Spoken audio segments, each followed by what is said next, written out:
আমি ওই গৃহবধূর পিতার সঙ্গে কথা বলতে যাচ্ছি। দর্শক আপনারা দেখবেন, যিনি হত্যা বা আত্মহত্যা যেটা হয়েছে উনি আপনার কি হন? আমার মেয়ের কি হয়েছিল ঘটনাটা একটু বলুন তো। মেয়ে সকালে ফোন দিছিল, ফোন দিয়েছে কিনলাম তামাইলো বাড়াবাড়ি হয়েছে, মারছে করতে না। এখন যা বাড়াবাড়ি করছে মাইয়া পরে কত জামারে দে মা কথা কইছে, মা কিছে কত আপনারা মাইয়া দিয়ে ব্যবসা আপনার মাইয়া এরকম করে হেরম করে ইয়েন কইছে দুটুকের মাঝে হর জামাইয়ের আর কথা করে লাইন দিছে কাড়ি দিবার পরে কি হয়েছে আর আমরা করতে কতক্ষণ সকাল 11টার দিকে 10টা 11টা এরকম হইব। আপনার জামাই কি করে? আমার জামাই বিদেশ থেকে আসছে। আজকের ঘটনার আগে আপনাদের পারিবারিক ভাবে কোনো সমস্যা ছিল? পারিবারিক ভাবে ইয়ার আগে আরো বছর 3 বছর আগে না, 3 বছর আগে একবার ছেলে হয়েছে, ছেলে এবার চালা আমি আটকালাইছিলাম। এলাকার মেম্বার আছে, আলী মেম্বার আমার গ্রামের লইয়া লাইতাম চাইছি আর ইয়ানে বৈঠক চলে, ইয়ানে মেনাম না হরে বৈঠক চলে, সে বৈঠক বসে জামাই আর বাড়ি যাই রে নাকেমকে হেনা সারি যে মাইয়ার ফলে রাত্রে ধরে কিরবে কসম কারে যা আর কিছু করতো না। ইয়ান কইছে আর মাইয়া আবার চলে আসি জামাই লগে চুরি করি মা বাপরে কন ছাড়া মাইয়া চলে আসি কন তা আবার জি কোনো হারি না। এর বাদে বিদেশ নিবার আমি 1,70,000 টাকা দিছি, জামাই মাত্র আমার 1300 দেরাম দিছে।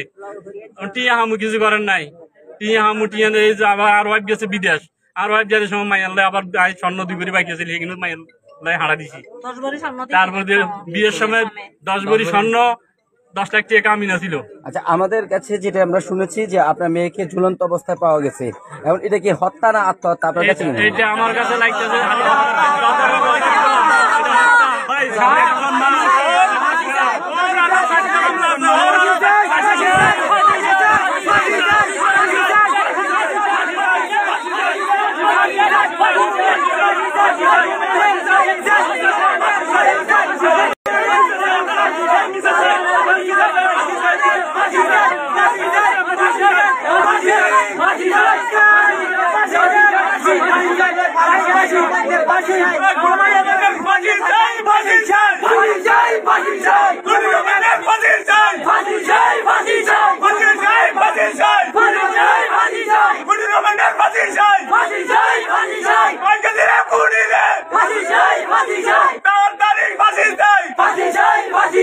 দর্শক আপনারা দেখছেন এতক্ষণ স্বজনদের তাদের ফাঁসির দাবিতে আত্মচিৎকার। আমরা এই মুহূর্তে দাঁড়িয়ে আছি, আমরা আপনাকে দেখানোর চেষ্টা করবো।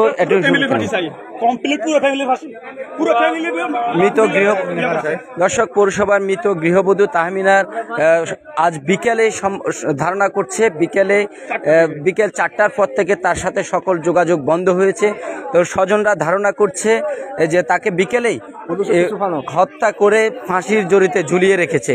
তবে পুলিশের তদন্তর পরে আমরা বিস্তারিত জানতে পারবো। এতক্ষণ স্বজনদের আহাজারি আর্তনাদ আমরা এতক্ষণ দেখেছি। আমরা এই মুহূর্তে দাঁড়িয়ে আছি পৌরসভা বাগেরহাট এলাকায়, বাগেরহাট সংলগ্ন লাশগড়ের পাশে শ্বশুর বাড়িতে। আমরা যেটা জেনেছি এই মৃত গৃহবধূ তাহমিনার স্বামী একজন প্রবাসী, তার নাম কি? রোমান। তিনি প্রবাসী থাকেন এবং তাদের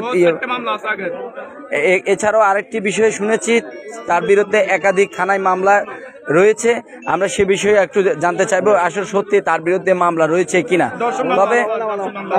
তবে আমরা যেটা জেনেছি দর্শক, সেটা হলো স্বজনদের কাছে জেনেছি দীর্ঘদিন ধরে তাদের পারিবারিক কলহ লেগে আছে। এই পারিবারিক কলহের জের ধরে আজকের এই ঘটনাটি ঘটেছে বলে দাবি গৃহবধূদের স্বজনদের। তবে এর একটি কথা জেনে রাখি, গৃহবধূর পিতার সঙ্গে আমাদের কথা হয়েছে। তিনি বলেছেন যে একাধিকবার তাদের পারিবারিকভাবে তাকে টাকার জন্য চাপ দেওয়া হয়েছে বিভিন্ন অজুহাতে। তারা বিভিন্নভাবে আর্থিকভাবে সহযোগিতাও করেছেন। এই ঘটনার আগেও তাদের কাছ থেকে টাকা দাবি করেছেন, সেই টাকা দিতে তারা পারেনি বলে তারা আমাদেরকে জানিয়েছেন। তো দর্শক, এতক্ষণ আমি আপনাদেরকে একটু দেখাতে চাচ্ছি এই যে স্বজনদের আহাজারি আর্তনাদ। যে মানুষটা স্যার, যে মানুষটা মানে ফাঁসি দিব, তাদের গার মাঝে কোনো অন্য থাকবে না, তাদের বালুস থাকবে না, তাদের কিছু থাকবে না। তার সেরে এভাবে মানে উন্না দিই, এভাবে মানে সুন্দর ইজ্জতের সহিত তারা এভাবে ঝুলন্ত করি মানি খাটের লগে বাজাই সুন্দর করে রাখি দিছে। মানে বালুসটা 1 ইঞ্চি পশ্চিম পাশে, ওই বালুসটা এখানে থাকতো যদি মায়াটা যদি আত্মফাক্ত যদি নিজেই করতো তাহলে আশেপাশে কাপড় চোপড় অন্যা টন্যা যা আছে সব বিচ্ছিন্ন হয়ে যেত তার। এই হলো আমার বক্তব্য, এটা হলো স্যাররা দেখছে, এই হলো আমার কথা। এটা আমি তাদের ফাঁসি চাই, উচিত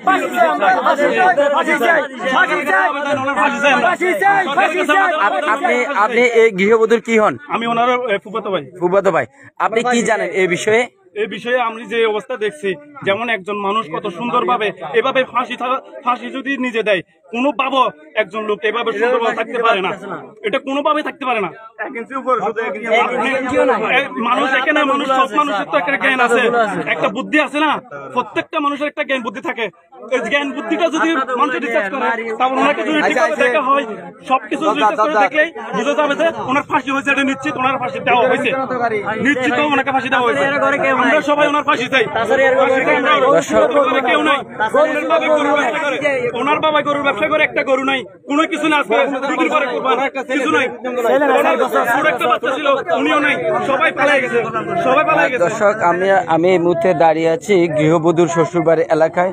আমরা দেখেছি আইন শৃঙ্খলা বাহিনী এসেছে, অর্থাৎ পুলিশ এসেছে।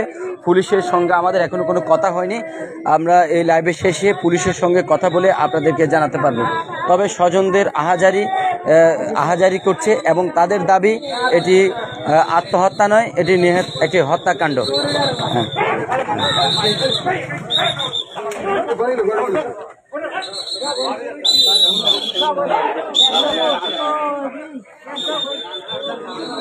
হ্যাঁ, দর্শক দেখছেন পুলিশ এসে দর্শক আইন শৃঙ্খলা বাহিনী এখানে জড়ো হওয়া মানুষদেরকে সরিয়ে দিচ্ছে, তাদের হয়তো তদন্তের সাপেক্ষে, প্রয়োজনের সাপেক্ষে। আমরা ইতিমধ্যে আমরা দেখেছি সন্দ্বীপ থানার তদন্ত অফিসার জাকির হোসেন এখানে ঘটনাস্থলে এসেছে সন্দ্বীপের সন্দ্বীপ থানার এসআই জয়নুল সহ আরো অনেক পুলিশ কর্মকর্তা এবং কনস্টেবলরা। দর্শক, এ ছিল আমার কাছে সর্বশেষ তথ্য। আরো বাকি তথ্য নিয়ে আমরা পরবর্তীতে লাইভে আসবো।